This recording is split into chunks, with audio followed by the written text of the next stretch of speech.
Je vais partager mon écran. Attention, accrochez-vous. C'est parti. Et voilà. Et vous me dites si jamais il y a un problème, à un moment donné, vous m'interrompez si vous ne voyez pas les slides, qu'il y a un bug, etc. hein. Surtout, n'hésitez pas. Alors voilà, je suis là pour vous parler de mon expérience, partager mon parcours, parce que je pense que ça peut être intéressant pour vous de voir qu'en fait, il n'y a pas qu'un seul chemin qui mène à un seul endroit et qu'au cours de la vie, il y a plein de parcours différents. C'est une histoire de rencontres, d'opportunités, de plein de choses. Et j'adore cette citation de Coluche. Alors, je suis bien plus âgée que vous, donc Coluche, j'imagine que vous connaissez, ou au moins vos parents. Mais voilà, Coluche, c'est un humoriste français moi, qui m'a accompagnée quand j'étais jeune. Et je ne sais pas pourquoi, c'est cette phrase que j'ai gardée de lui. Et je pense parce que depuis toute petite, on n'arrête pas de dire que je serais soit inspecteur de police, soit juge, soit voilà. On m'avait un peu collé cette casquette-là. Et j'aime bien son idée de 5 ans de droit, tout le reste de travers. Mais dans le bon sens du terme, il faut le regarder aujourd'hui sous le prisme de on peut faire des études de droit et ensuite avoir plusieurs chemins qui s'ouvrent à nous et ne pas s'enfermer après dans un métier. Alors, je l'ai illustré.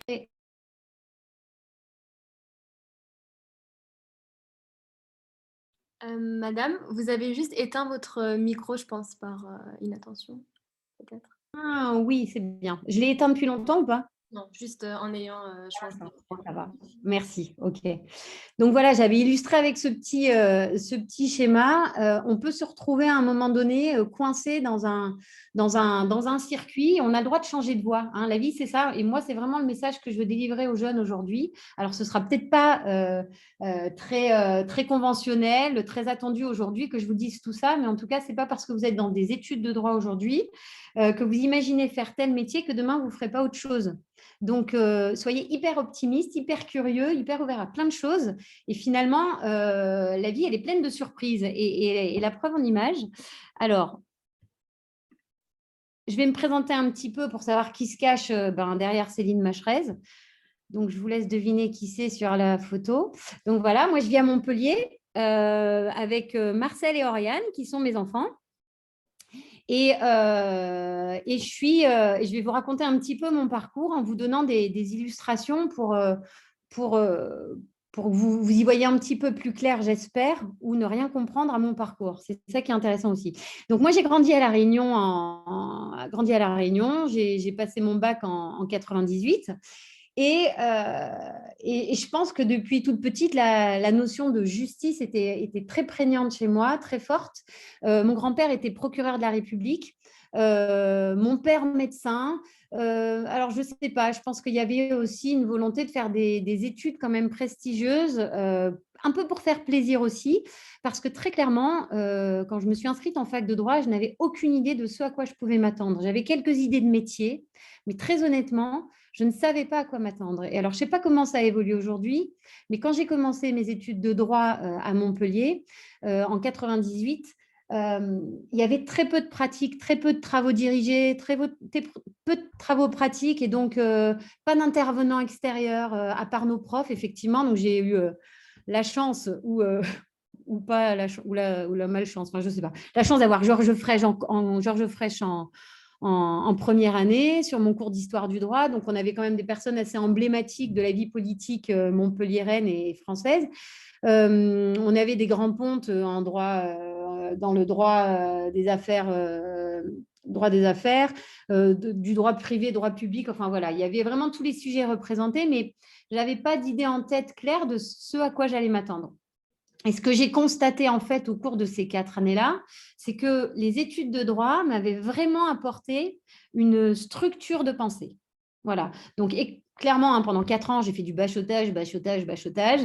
J'apprenais des tonnes de textes de loi, le code civil, j'en ai mangé voilà, quelques pages. Et en fait, avec du recul, ça m'a apporté une culture générale. Donc, c'est pour ça aujourd'hui qu'il y a des ponts avec Sciences Po. Hein.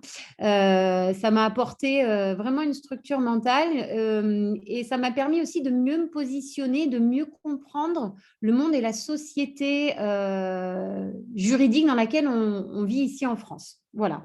Et je me suis orientée, moi, vers le droit international et européen. Alors, on parle moi, à l'époque, comme je suis vieille, on parlait de maîtrise. Aujourd'hui, je ne sais plus où, je crois qu'il y a Master 1, non, licence 1, licence 2, enfin, vous me réexpliquerez après. En tout cas, moi, c'était ma 4e année et j'ai fait une maîtrise de droit international et européen au moment où l'Europe explosait. Donc, c'était intéressant, mais quand je suis arrivée au bout de ma 4e année, j'ai accepté de me dire, bon, chouette, j'ai vu tout ça, j'ai appris tout ça, mais finalement, je trouve ça trop… et ça, c'était très personnel. Hein, et ça, ce sont des expériences personnelles et je tiens à le souligner. Donc ça vous appartient. Mais pour moi, c'était trop rigide et je n'avais pas trouvé assez de place pour exprimer, moi, ma créativité, qui fait vraiment partie de ma personnalité. Et donc, c'est pour ça que j'ai mis ce petit dessin là d'une illustratrice que j'aime beaucoup, parce que je me suis fait des nœuds au cerveau pour me dire, mais qu'est-ce que je fais après une maîtrise de droit international européen? J'étais vraiment perdue. Et finalement, je me suis dit, bon, OK, je vais faire un DU de gestion commerciale internationale. Donc, j'ai rejoint l'IAE à Montpellier, l'école universitaire de management. Parce que, alors, si je suis très honnête avec vous, aujourd'hui, je peux le dire, j'étais hyper excitée à l'idée de partir faire 6 mois à Sydney. Voilà, donc j'ai passé un diplôme pour pouvoir, enfin le TOEIC, pour être sûre de pouvoir partir étudier à Sydney, où j'ai fait 6 mois d'études, 6 mois à Montpellier, 6 mois à Sydney. Et je me suis retrouvée avec ce DU-là et j'ai continué à cheminer, en fait, sans véritablement savoir ce que j'allais faire une fois de plus après. Donc, ça peut paraître curieux, mais moi, je trouve que… Voilà, alors je sais qu'il y a une maman qui écoute là.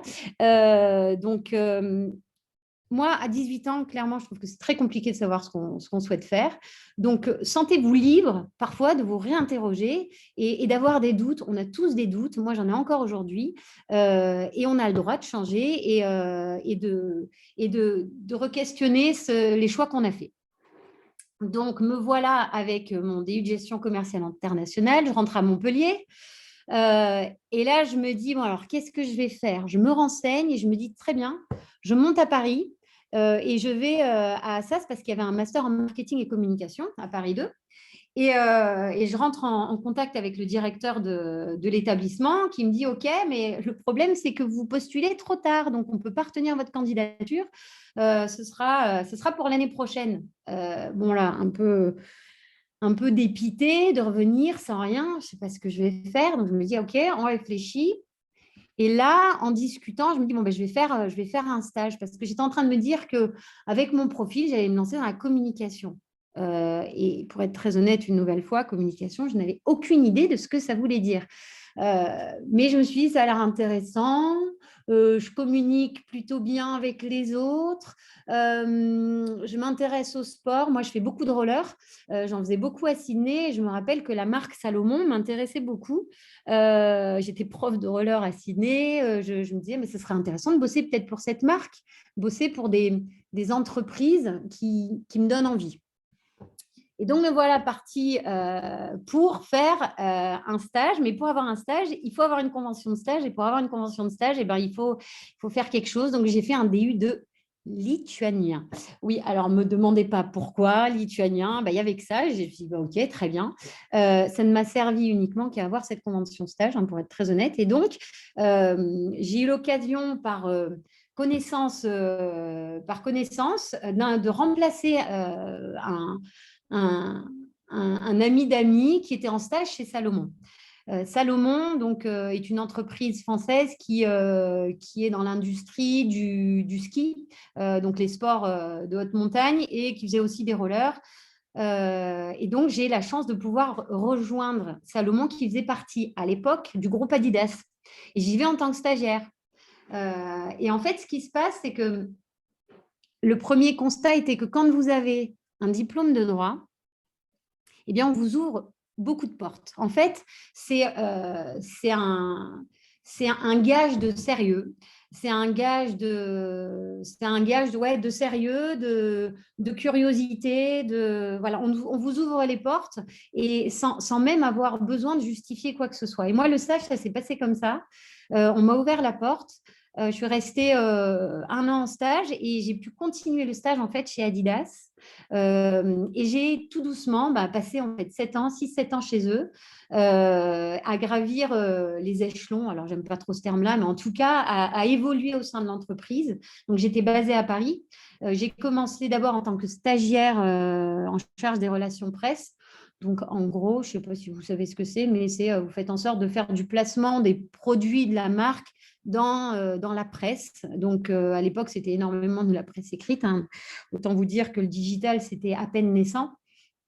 Et donc, voilà, j'ai commencé comme ça. Et puis après, à l'issue de mon stage, je me suis dit, génial, je retourne à Assas pour ma formation parce que j'avais été prise. J'avais passé sur dossier, j'avais été prise. À l'entretien, j'avais été prise. Et en parallèle, Adidas m'a proposé un poste chez eux en CDI.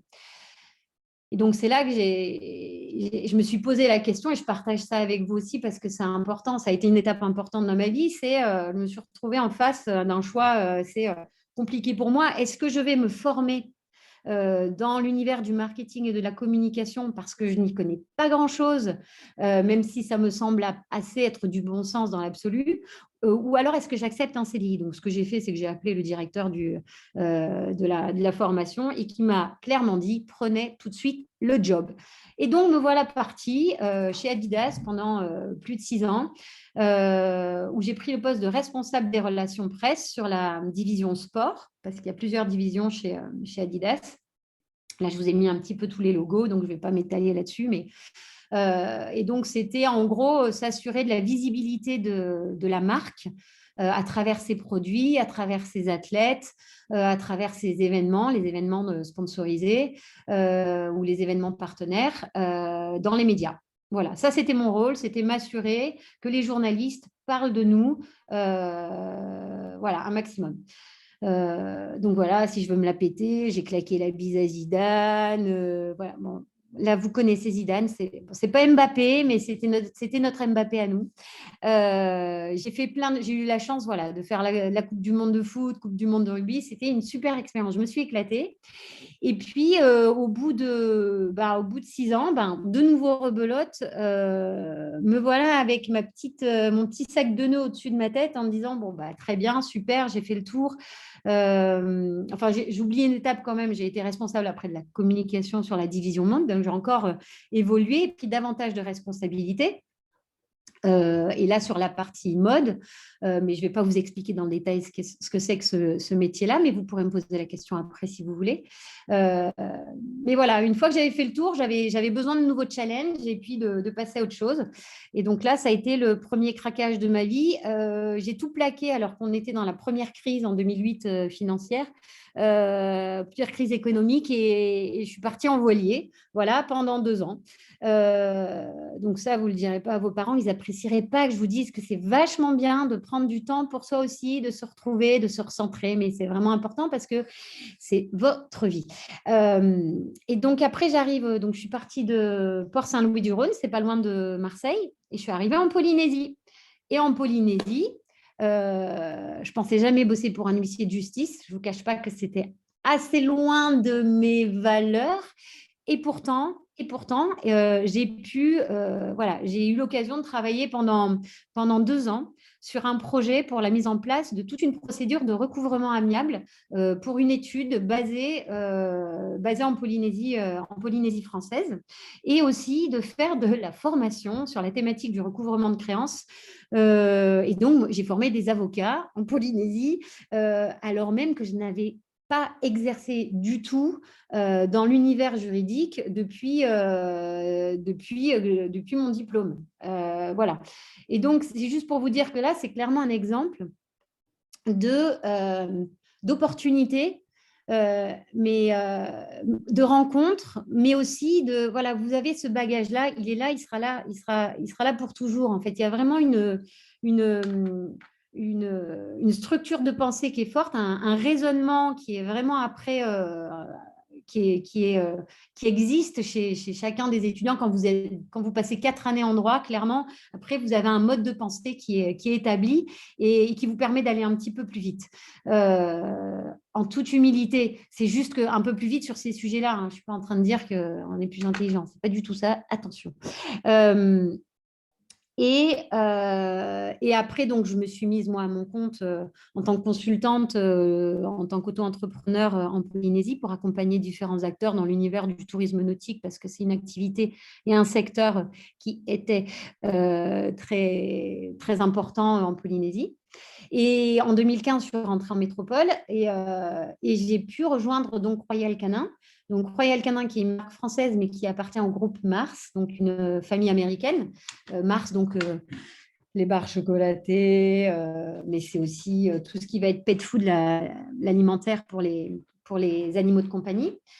Et Royal Canin, c'est un peu la Rolls-Royce de l'alimentation pour les chiens et chats.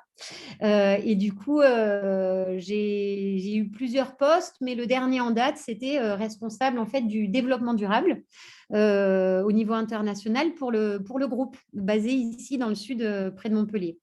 Et encore une fois, pour vous montrer que malgré avec ce parcours-là, voilà, j'ai aussi pu aller vers une spécialisation développement durable, qui est un sujet qui est vraiment très fort en ce moment, très présent. Vous en entendez tous parler, et vous, les jeunes générations, vous êtes vraiment en plus très à cheval sur des besoins de transparence, en tout cas des employeurs aujourd'hui sur ces thématiques-là. Et donc, voilà, j'ai travaillé pendant 4 ans chez Royal Canin. Et après, je vous passe les détails, mais j'ai encore tenté autre chose dans l'univers de la musique après. Et aujourd'hui, je suis revenue chez Royal Canin parce que, évidemment, la crise sanitaire a eu raison de mon projet. Donc voilà, après avoir dit tout ça, j'imagine que je vous dis, j'ai rien compris, j'ai pas compris qu'est-ce que tu fais, madame.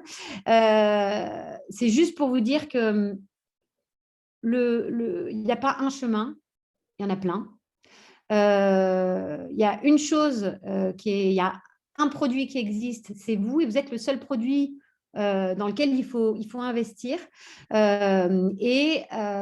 êtes singulier, donc vraiment à vous de frayer votre chemin et de rester ouvert aux opportunités, parce que en passant chez Adidas, moi j'ai rencontré des gens formidables qui m'ont ouvert les portes, qui m'ont appris des choses et qui m'ont permis de grandir. Et après, quand j'ai décidé de changer de voie parce que c'était le moment, j'ai rencontré d'autres personnes. Et en fait, la vie, elle a horreur du vide. Donc, à partir du moment où vous vous mettez en mouvement pour aller quelque chose qui vous ressemble davantage, il se passe des choses. Donc, moi, je veux vraiment vous rassurer là-dessus. Rien n'est figé. Et vous le voyez bien aujourd'hui, on est dans un monde qui est en perpétuel mouvement. Je pense qu'aujourd'hui, la crise sanitaire nous le montre encore plus. On est obligé de s'adapter en permanence. Il faut rester hyper souple. Alors moi, je maîtrise le grand écart, mais alors de manière hyper facile. Maintenant, je pense que la souplesse fait partie d'une de mes forces, numéro 1, et je suis persuadée que vous aussi. Voilà, on est obligé de s'adapter. Et ce qui est important pour vous, c'est de rester vraiment dans l'observation du monde dans lequel vous vivez, vous évoluez, parce qu'en fait, par exemple, un ingénieur, il va rejoindre une école d'ingénieur et il se dit, voilà, moi, je pensais construire des fusées, puis en fait, ce que j'ai fait, c'est que j'ai fait un double diplôme HEC. Moi, en fait, j'ai fait une fac de droit parce que je voulais arrêter les méchants. Ce qui se passe, c'est qu'en fait, je fais du droit de l'urbanisme. Ce que je suis en train de vous dire, c'est qu'on peut avoir une idée en tête, puis après, les chemins, ils sont autres, et c'est OK. C'est génial. Et justement, vous soyez observateur. Soyez observateur de ce qui se passe, intéressez-vous au monde, restez connecté à l'être humain. Hein. On est dans un monde où l'intelligence artificielle arrive très, très fort. La digitalisation, on parle de distanciel en permanence, etc. Mais voilà, c'est l'humain qui doit primer avant tout. Et observer ce qui se passe, parce que je pense que le e-droit, voilà, ça c'est une évolution de notre monde, la digitalisation, la RGPD, vous en avez entendu parler. Il y a plein de choses qui doivent vous inspirer aussi pour construire le droit de demain. Et donc, c'est vous, futures générations, voilà, qui pouvez nous proposer de nouveaux usages en observant la transformation de notre société. Et donc, j'insiste sur le fait que le droit est clairement une formation qui vous ouvrira tout le temps la porte. Ça, alors, à partir du moment où vous avez une posture claire, que vous avez que vous êtes authentique, que vous ne vous mentez pas, voilà, que vous êtes vous-même, plus vous vous rapprochez de vous-même, hein, plus vous êtes en mesure aussi d'ouvrir à l'autre des choses voilà, qui vont lui parler. Et donc, la porte vous sera toujours ouverte. Et clairement, un diplôme de droit, mais c'est hyper rassurant pour un employeur si vous décidez de ne pas exercer dans le secteur dans l'univers juridique. Et même après, si vous restez dans l'univers juridique, soyez rassurés si vous n'avez pas forcément le bon diplôme. Je suis une personne.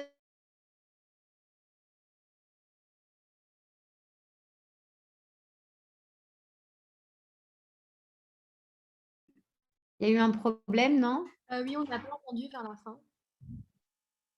Il y a eu un tout C'est petit juste la fin. J'ai bientôt terminé. passage. Pas de souci. J'ai vu, il y a eu un petit bug. Oui.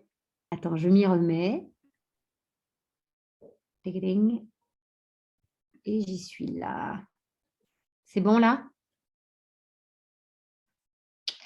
Et du coup, je disais que toutes les portes vous seront ouvertes, quoi qu'il arrive, avec la formation que vous suivez. Et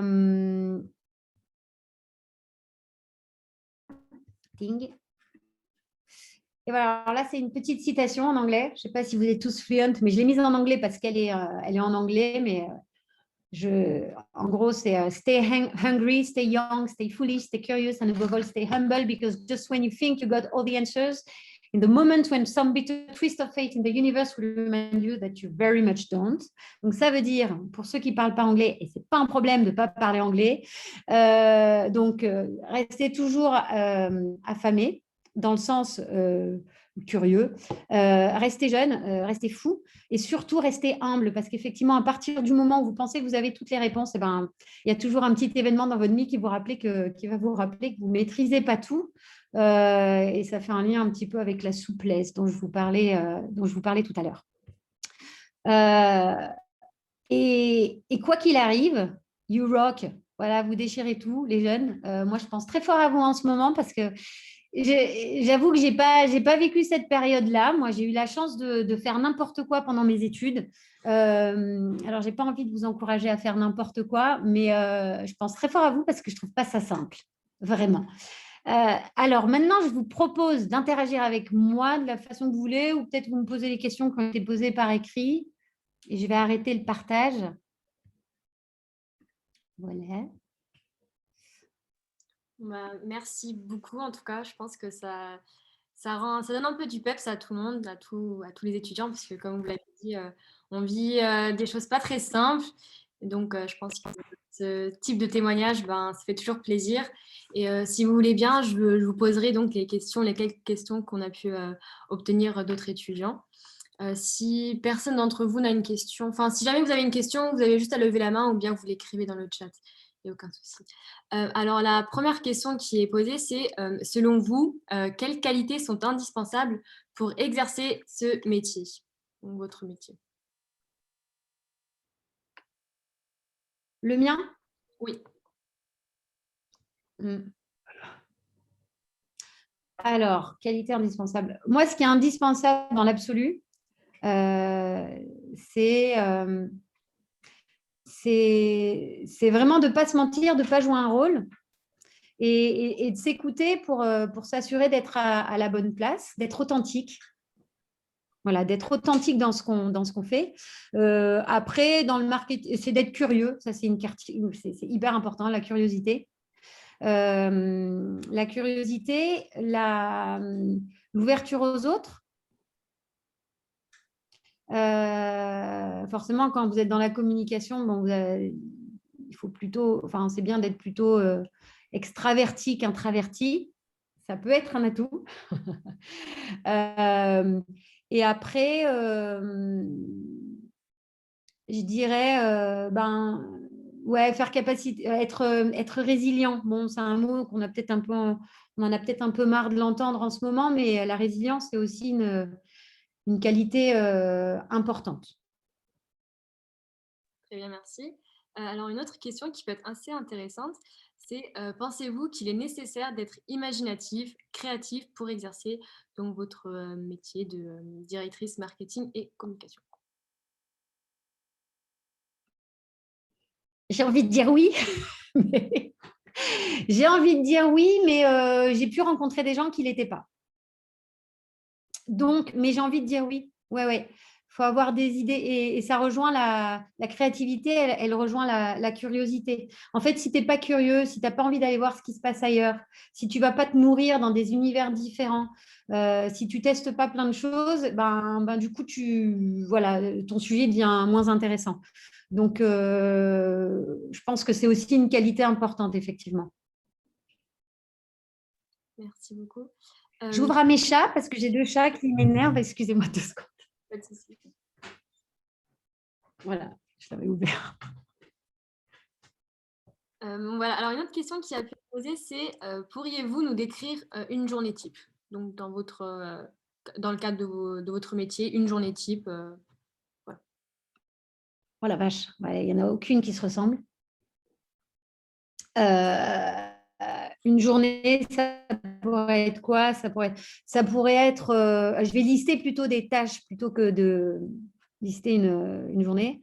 La veille concurrentielle, c'est important, par exemple, quand tu travailles dans ce milieu-là, c'est savoir ce qui se passe ailleurs. Donc, une veille concurrentielle, c'est que tu passes du temps sur le net, tu t'achètes la presse écrite qui existe quand même encore, et ça, c'est important. Voilà, tu vas te nourrir pour voir un petit peu ce qui se passe sur le marché. Deuxième chose importante, tu vas discuter avec les personnes de ton entreprise. Et là, il faut vraiment décloisonner en termes de fonction, parce qu'aujourd'hui, dans une entreprise, c'est en train d'évoluer, mais il y a quand même une approche assez pyramidale. Hein. On est en train de tout doucement essayer d'avoir une gouvernance partagée dans certaines structures, mais bon, ça reste encore assez anecdotique.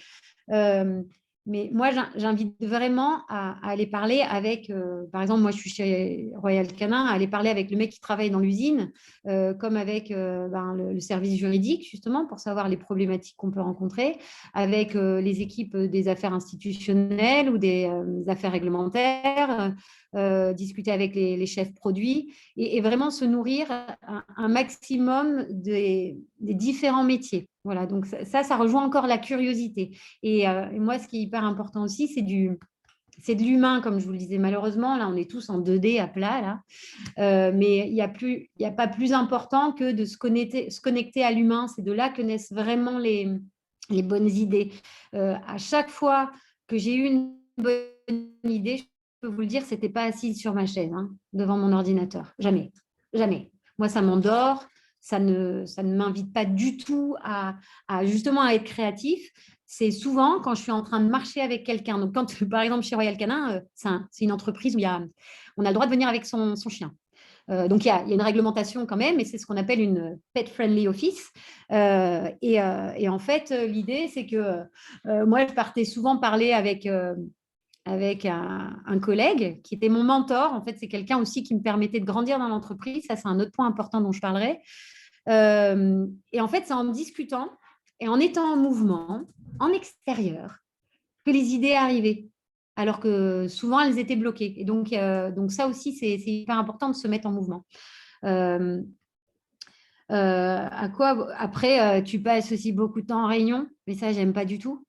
Parce qu'il y a des réunions qui sont utiles et bon, il y a des problèmes de réunionnite aiguë. Moi, j'ai travaillé essentiellement dans des grands groupes et donc ils ont tous cette maladie de la réunionnite aiguë. Et c'est pas terrible parce qu'en fait, tu passes ta journée en réunion et il y a des prises de décision, mais pour la mettre en application, en fait, bah, tu n'as pas le temps parce que tu enchaînes sur une autre réunion. Donc, ça, c'est le danger. Mais c'est important d'aller en réunion, mais avec un vrai ordre du jour, un vrai objectif et puis une prise de décision à la fin. Voilà. Et avec des rôles et des responsabilités très clairement partagés. Sinon, ça ne marche pas. Et après, qu'est-ce que je peux vous dire sur une journée classique? Enfin, il y aurait tellement de choses à dire. Ben non, je ne sais pas. Il y a plein de choses en fait dans ce métier. Et après, bien sûr, tu travailles sur ton ordinateur à pondre des présentations sur PowerPoint qui sont incroyables avec plein de chiffres. Voilà, des stratégies. Voilà, donc tu fais ton business plan. Après, tu fais ton plan marketing et puis ton plan de communication. Et puis après, tu exécutes. Voilà. Bah, une autre question qui peut être un peu en relief avec tout ce qui est stratégie. Alors la question c'est, pensez-vous que votre métier vous a permis d'améliorer des qualités comme la négociation ou le fait de savoir vendre? Voilà. Moi, je suis nulle en négociation. La question, c'est est-ce que mon métier m'a aidé à développer ou à être plus performante ou à développer ces qualités-là, c'est ça? Oui, exactement. Ah, ça a coupé. Je crois que j'ai une connexion. Là, c'est Est-ce bon. que tu pourrais... C'est bon? Tu pourrais répéter la question, s'il te Oui. Alors, plaît? dans le cadre de votre métier, est-ce que le fait d'exercer votre métier vous permet d'améliorer vos qualités de négociation ou la vente?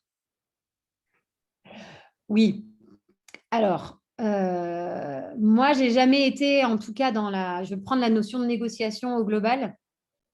En fait, en étant dans un grand groupe, j'ai eu la chance, en fait, enfin, je dis la chance, c'est que j'ai eu la chance d'avoir un rôle aussi d'influenceur auprès des dirigeants et de toute l'équipe, tout le board, en fait, par exemple, chez Royal Canin, il y a ce qu'on appelle une leadership team. Voilà, donc c'est l'équipe dirigeante où il y a toutes les fonctions qui sont représentées. Et donc, moi, ce que j'ai appris quand même, c'est à avoir une posture mais en restant quand même moi-même. Moi, j'ai arrêté de jouer un rôle. Et ça, je vous invite très tôt à le faire parce que j'ai compris un peu tard. Mais ça, c'est hyper important. Et c'est vrai que moi, ça m'a permis voilà, à travers une posture, de vendre quand même une stratégie. Par exemple, sur la stratégie de développement durable, clairement, au départ, ils n'étaient pas chauds parce que le développement durable, il y a des investissements à faire et puis les retours sur investissement, ils ne sont pas très clairs au départ. Et donc, il a fallu convaincre. Et donc j'ai dû travailler ça. Donc, on peut dire oui, ça m'a permis de développer cette compétence. C'est plus une compétence pour moi.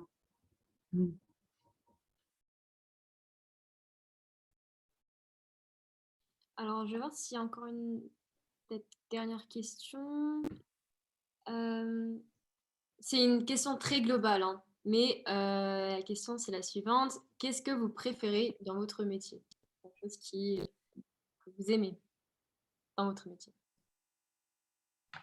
Alors, j'ai pas du tout entendu la question. Il y a un petit problème de connexion. Alors, c'est qu'est-ce que vous préférez dans votre métier? C'est très général. Dans mon métier, ce que je préfère.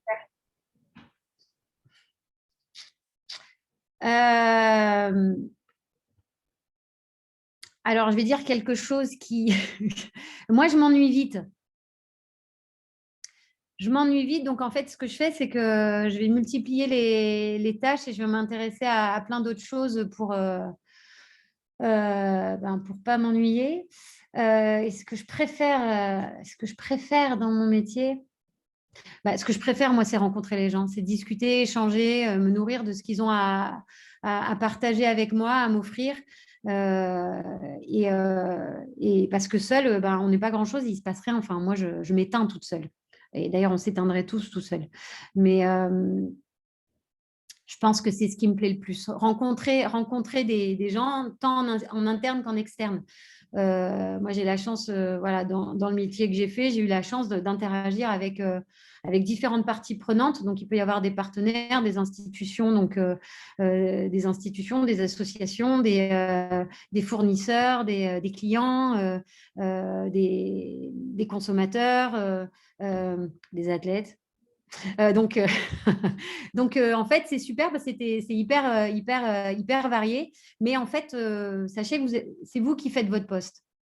En fait, il peut y avoir un poste, une étiquette qu'on vous colle, mais après, c'est à vous de créer et de faire le moule que vous avez envie d'avoir en fonction de votre personnalité, de vos envies, etc. C'est comme ça que ça se passe. Sinon, ce sera chiant. Puis moi, il y avait aussi une autre question qui m'intéressait personnellement, c'est lorsqu'on est directrice marketing et communication, est-ce que vous voyagez beaucoup dans le cadre de votre métier? Alors, en ce moment, non. Non, c'était la boutade. Mais alors, logiquement, oui, mais quand même, au-delà de la crise, en fait, au-delà de la crise, il y a quand même une volonté de limiter les déplacements. Et justement, je m'interroge sur demain, comment ça va évoluer. Parce que là, en gros, j'avais postulé justement pour un poste avant celui-ci là, de directrice marketing communication. On m'avait dit, vous allez beaucoup bouger. Et en fait, ils sont en train d'évoluer aussi là-dessus. Moi, je trouve ça super de bouger, mais c'est bien quand on est jeune. Je vous promets qu'à un moment, vous en avez ras-le-bol de bouger. Voilà. Enfin, moi, personnellement, c'est un peu ce qui s'est passé. Surtout quand on a les moyens de faire des choses à distance et surtout quand on sait qu'il y a un impact environnemental à chacun de nos déplacements. Alors, je n'ai pas envie de faire de la culpabilisation à 2 balles, mais quand même, on a une responsabilité. Donc, je pense que quand on se déplace, il faut savoir ce que ça apporte derrière à l'entreprise. Il faut qu'il y ait vraiment un retour sur investissement et sur impact CO2 qu'on a dégagé. Mais oui, effectivement, même dans mes postes précédents, j'ai beaucoup bougé. Quand j'étais chez Adidas, c'était très fréquent. Et c'était intéressant, mais c'était aussi fatigant. C'était chouette, mais j'étais jeune. Voilà.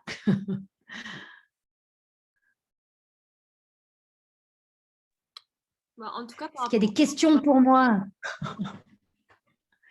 Pardon. N'hésitez pas à poser vos questions si vous en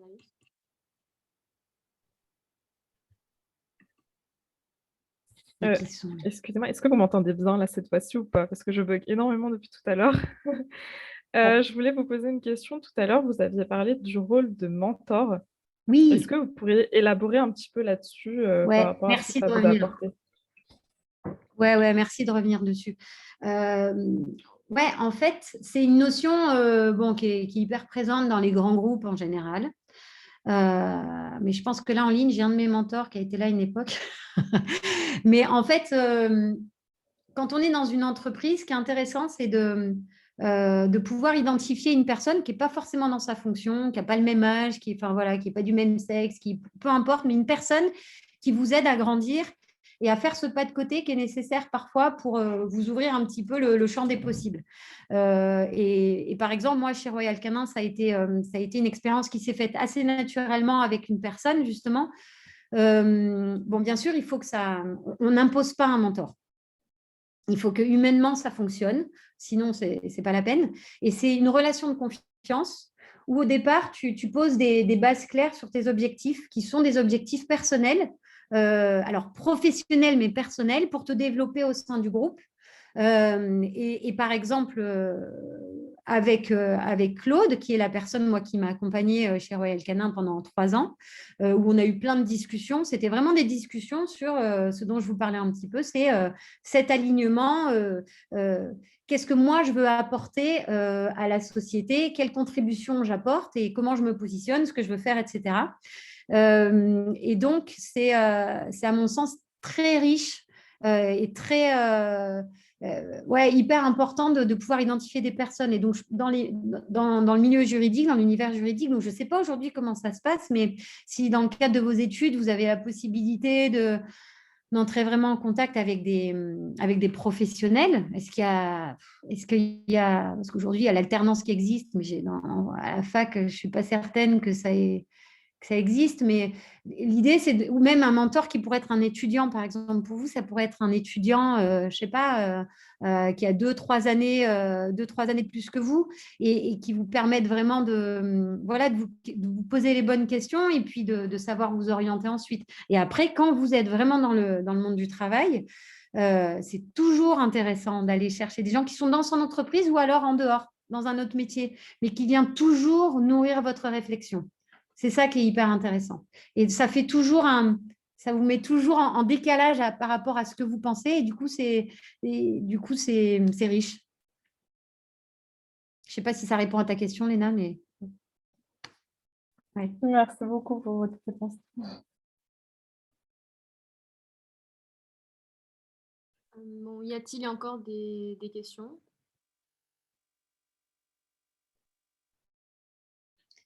Des petites questions. Avec plaisir, Émilie. Ouais, et puis vous avez mon nom. Si jamais vous avez des questions après sur LinkedIn, vous me cherchez et puis vous me dites j'ai assisté à la visioconférence et du coup, voilà, vous reprécisez ça juste parce que j'accepte pas tout le monde, mais que comme ça, je puisse après mener la discussion avec vous et vraiment ça avec plaisir parce que c'est important quoi, de pouvoir échanger avec des vieux et moi avec des jeunes. Et puis je pense aussi ça peut être intéressant parce que lorsqu'on fait du droit, souvent quand on est en licence, en L1, L2, L3, on ne sait pas trop quoi faire. Et puis quand on voit ce type de parcours, ben, on se dit que on n'est pas voué à rester dans le cadre juridique et puis que les études de droit nous ouvrent de grandes portes. Donc je trouve que ça fait du bien de se le rappeler parfois et aussi de le voir à travers votre exemple. Ouais, Donc c'est ça. je pense que c'est très important, c'est pertinent pour tous les étudiants. Donc merci. Avec plaisir. Ouais, n'oubliez jamais ça. Il n'y a pas un chemin de bien. Il y en a plein. Le vôtre. Et juste pour info, c'est ce que j'avais dit à Iman, sait-on jamais, j'ai quand même quelques connaissances enfin, j'ai 2 personnes dans mon entourage alors il y en a une qui est dans les ressources humaines, dans un grand groupe, et une autre qui est spécialisée dans les brevets. Donc en propriété intellectuelle. Et donc, du coup, ça pourrait être aussi des contacts voilà, pour discuter, pour s'interroger. Voilà, il y en a une qui est basée, les ressources humaines, alors elle est basée à Paris, et l'autre, elle est basée à Montpellier, comme moi.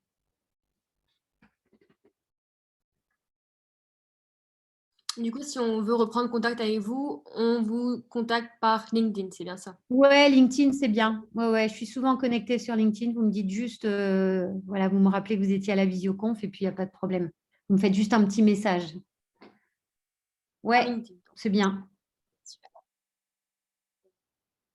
Et alors, attends, j'ai un truc à partager avec vous avant de partir. Ça, c'est un petit cadeau. Un petit cadeau qu'on m'a fait. Je le partage dans les messages pour tout le monde. Alors ça, Zoom Escaper, c'est pour tous ceux qui en ont ras-le-bol de Zoom. C'est un mec hyper drôle et hyper pertinent. Il a inventé plein de moyens de vous échapper de visioconférences, de Zoom. Voilà, donc allez voir ça. Je pense que ça vous plaira le jour où vous en avez marre.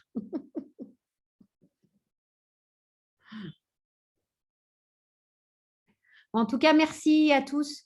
C'était cool. Camille, Lisa, Émilie, j'aime bien donner les noms. Emma, Justine, Kamel, je te reconnais. Marion, Imal, Lucie, Inès, Marion. Merci beaucoup, n'hésitez pas. Et merci de m'avoir invitée, c'était très chouette. Merci à vous surtout d'être venu et puis d'avoir pu témoigner un peu. Avec plaisir. Merci beaucoup. Bonne soirée. Bonne soirée à vous aussi. Au revoir.